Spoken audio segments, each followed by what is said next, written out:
Generally, we think of curiosity as taking an interest in something for its own sake, finding subjects and/or topics to be fascinating.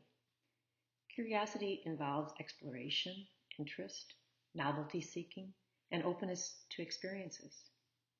Curiosity isn't always a good thing. Remember, it was curiosity that killed the cat after all. And if Curious George is any indication, it can also be very closely tied to mischief. But just for a moment, think of someone whose mind you admire. What are the qualities or characteristics of this person's mind? Chances are that curiosity is among them. Curiosity can then be an admirable intellectual trait. It can actually be an intellectual virtue. In the research of Peterson and Seligman, curiosity is one of the 5 strengths most connected with happiness and life satisfaction, one of the 5 most frequently endorsed strengths around the world, one of the strengths most aligned with a life of engagement, and is one of the strengths that is connected with intelligence, life longevity, meaning, and good relationships. Every day brings opportunity to try something new or do something familiar in a new and different way. When our curiosity is stirred, we actually think more deeply, more creatively, and more rationally. We can discover how we can improve, we can discover what we can create, and we can discover where we can grow. To be curious is to explore and discover, to take an interest in an ongoing experience just for its own sake. Curiosity is often described as novelty seeking and being open to experience, and it's associated with a natural desire to build knowledge. It's a fulfilling journey towards an answer, to engage in a new experience, or to learn a new fact. There are 2 key components to curious individuals. They are interested in exploring new ideas, activities, experiences, and they also have a strong desire to increase their own personal knowledge. Curiosity is one of the oldest cognitive pathways, which means 1, it's well ingrained into our brains, and 2, it works rather well. Neuroscience tells us that curiosity and extrinsic motivation recruit in the same brain area. They're both influenced by the rewards process, the dopamine response that makes us feel good when we get something we desire, triggering the need to do or get more of it. Curiosity arises from connecting past experiences to your current knowledge. And when you get a match, which is to understand something, your brain rewards you with dopamine. Your hippocampus is involved in the curiosity and reward system as well. The hippocampus is the brain area responsible for focus, helping you to absorb information. Bottom line is, without curiosity, we wouldn't really seek new information.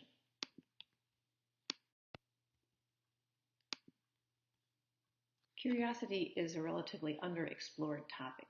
However, there have been debates in philosophy, psychology, and cognitive sciences on the nature of curiosity.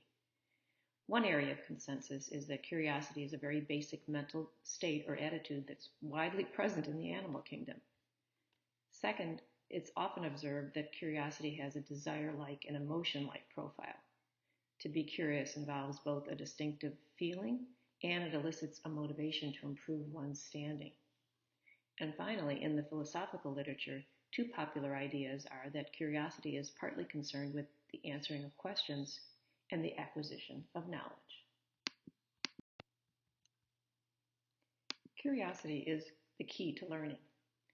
In fact, studies show that when we're curious about a subject, we are much more likely to remember the information we learned about that subject. A neurological study has shown that curiosity makes our brains more receptive for learning, and that as we learn, we enjoy the sensation of learning. It's no secret that curiosity makes learning more effective and enjoyable. Curious students not only ask questions, but they actively seek out the answers. Real learning begins and ends with curiosity. It is curiosity that causes us to ask questions, to wonder, to seek understanding. Just imagine what human civilization would be like if curiosity had never made an appearance, if people only sought the knowledge or the understanding that was just necessary for basic survival. We would have no science, no technology, no art. We wouldn't even really have real culture. When Orville Wright of the Wright brothers fame was told by a friend that he and his brother would always be an example of how far someone can go in life with no special advantages. Orville emphatically responded, "To say we had no special advantages? The greatest thing in our favor was growing up in a family where there was always much encouragement to intellectual curiosity." The power of curiosity to contribute not only to high achievement, but also to a fulfilling existence really can't be emphasized enough. Curiosity can be defined many ways. One way is to say it's the recognition, pursuit, and intense desire to explore novel, challenging, and uncertain events. In recent years, research has shown us that curiosity is linked to happiness, to creativity, to satisfying relationships, increased personal growth, and an increased meaning in life. In the school context, it is often conceptualized as a character strength, and curiosity has received heightened attention in that way. Having a hungry mind, as they say, has been shown to be a core determinant of academic achievement, even more rivaling the prediction of the power of an IQ. And yet, in our schools, it's curious. I think that curiosity is drastically underappreciated. Author Susan Engel documented in her book, The Hungry Mind, that amidst the country's standardized testing mania, schools are missing what really matters about learning, the desire to learn in the first place. She notes that teachers rarely have the time to encourage curiosity in the classroom, even though we are all born with an abundance of curiosity, and this innate drive for exploration could be built upon in all students. So what should our schools do to facilitate curiosity in students? Well, actually, you don't teach curiosity by teaching about curiosity. You teach it through an active and reflective engagement with academic content and skills. Educating for curiosity and other intellectual virtues is really more a matter of how one teaches it than what one teaches.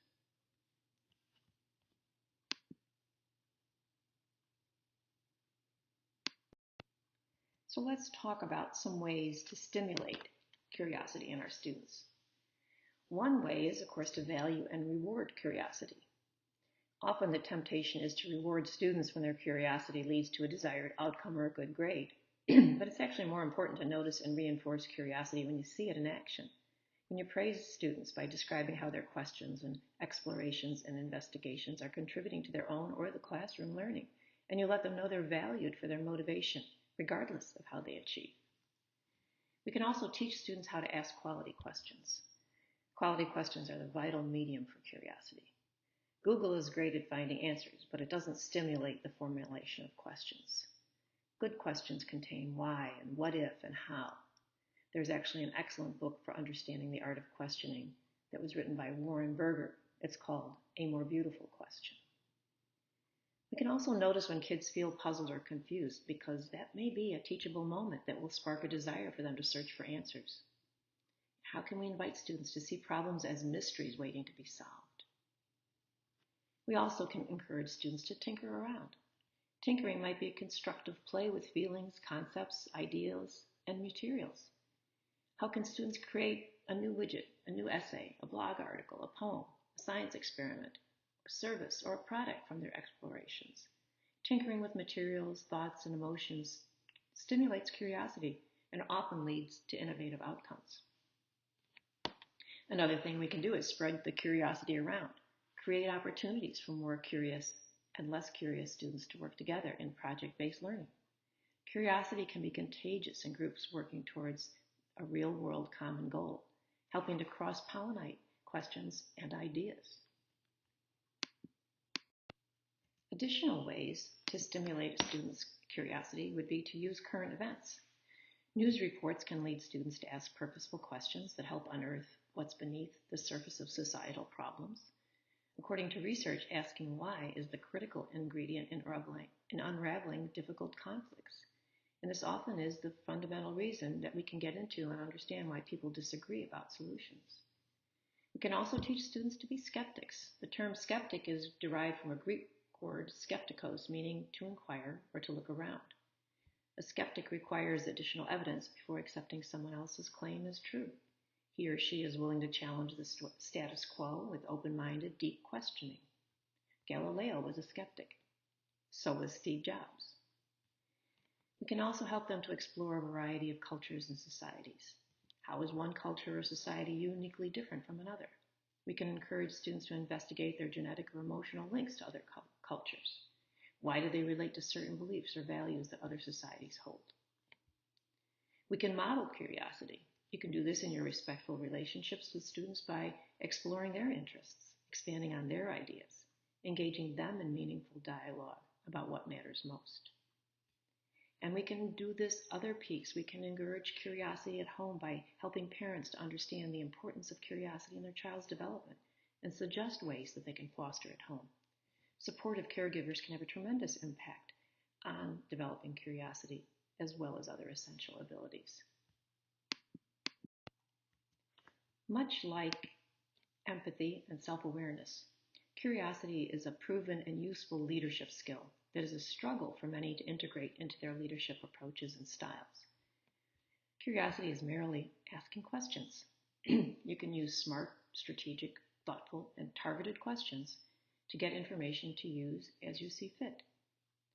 Curiosity for leaders is a critical skill for transformative growth and change. If you ask people to describe strong leaders, chances are you'll hear some things like, oh, well, leaders look strong physical presence. They convince others to follow them. Leaders are articulate. Their strong voices and powerful language motivate people. Leaders are decisive. They are the first to make decisions and take action. Leaders are charismatic. When they enter a room, they attract notice. We've all heard opinions like this about leadership. And are some leaders tall and good-looking with booming voices? Yes, but that's not where the essence of leadership is found. If you doubt that opinion, let me point you to a group of notable leaders who do not possess those traits at all. Stephen Hawking was one of the world's greatest scientists and transformative thought leaders, and yet he suffered from many physical limitations. Ruth Bader Ginsburg, Supreme Court Justice, had one of the keenest legal minds anywhere, but did she speak in a booming, compelling voice? Hardly at all. Jeff Bezos, CEO of Amazon, has revolutionized retailing and business. But does he attract attention because of his commanding appearance? No. The Dalai Lama and Pope Francis, they exude powerful spirituality that has changed the way people think, but yet they are very self-effacing and modest. And Sheryl Sandberg, the COO of Facebook and the author of the highly influential book Lean In, is a visionary leader who is changing the role women play in the world, but her demeanor is modest and quiet. I think you will agree that all of those very different people are important leaders. They have a lot in common. They are empathetic and intelligent. They are all able to identify, understand, and express very big ideas and concepts. But I would suggest that their ability to lead can be found in another trait they all share. They're all extremely curious people.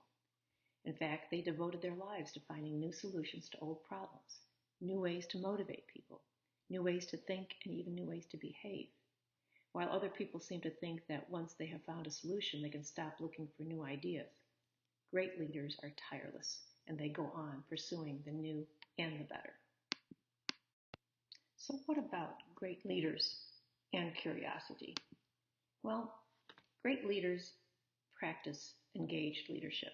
That means they're much more interested in listening to others than in listening to themselves. They are curious to hear and learn from younger people, older people, and people whose backgrounds are different from their own. Instead of shutting people out, they invite them in. They're constantly looking for new ideas that are new, better, and when they hear concepts with potential, they tirelessly explore them. Great leaders are also intensely curious about ideas that come from other fields like art, literature, and philosophy. We know, for example, that Steve Jobs studied beautiful objects and wanted all his products not only to work well, but to be highly attractive. Could his products have been as successful if they simply worked well? Possibly, but his curiosity made Apple products unique in the marketplace. Great leaders are also constantly looking for new and better solutions. While other people keep applying ideas that have worked well enough in the past, good leaders are on the lookout for ideas that are dramatically new and better. Great leaders are also open to being proven wrong. In fact, they set their egos aside and surround themselves with people whose ideas could be better than their own. And great leaders admit their own limitations and ask for help when it's needed. In this way, they know no upper limits at all on their ability to grow. When he started out, did Jeff Bezos know everything there was to know about technology that he later used to build Amazon.com? Probably not. But he showed the curiosity to ask the right people the right questions. Every day offers opportunities to listen to new ideas, to learn new things, and to try something different. So thinking more about curious leaders. Neuroscience tells us that curiosity strengthens motivation. And if there's one thing you need in a successful team, it's an unshakable sense of motivation. Highly curious people engage the world, situations, and their teams and colleagues differently. Curious leaders assume less, ask more questions, ask different and better questions. They value not just what people think, but also what people feel. And they listen intently to the answers they receive. The best part of engaging in curiosity for leaders is role modeling a sense of adventure where ideas can be expressed and tested. The best problem solvers are those who can move away from what is well understood and listen to different points of view. A curious mind learns about people, connects better with others, and inspires innovative thinking. Another aspect of curiosity for leaders is connected to empathy. Curious people tend to express more empathy because they prefer asking questions instead of reacting by stating their own truths. By doing so, they create the right conditions for constructive discussions. And this fosters collaboration, which helps everyone make impactful decisions. So as I noted, curiosity is really all about asking questions. Much like empathy and self-awareness, curiosity is a proven and useful leadership skill that's a struggle for many people to integrate into their leadership approach. But if we think of it as merely asking questions, asking smart, strategic, thoughtful, and targeted questions to get the information to use as you see fit as a leader. But then there may be some barriers. The vast majority of administrators have the intention to be great leaders, except for the many who lack the curiosity to ask direct questions and to verify their behaviors and their intentions. Overcoming fears associated with honest answers and objective opinions is a roadblock for many. Ego, arrogance, fear of being judged, and fear of losing are just a few of the many reasons that leaders are prevented from leveraging their curious side.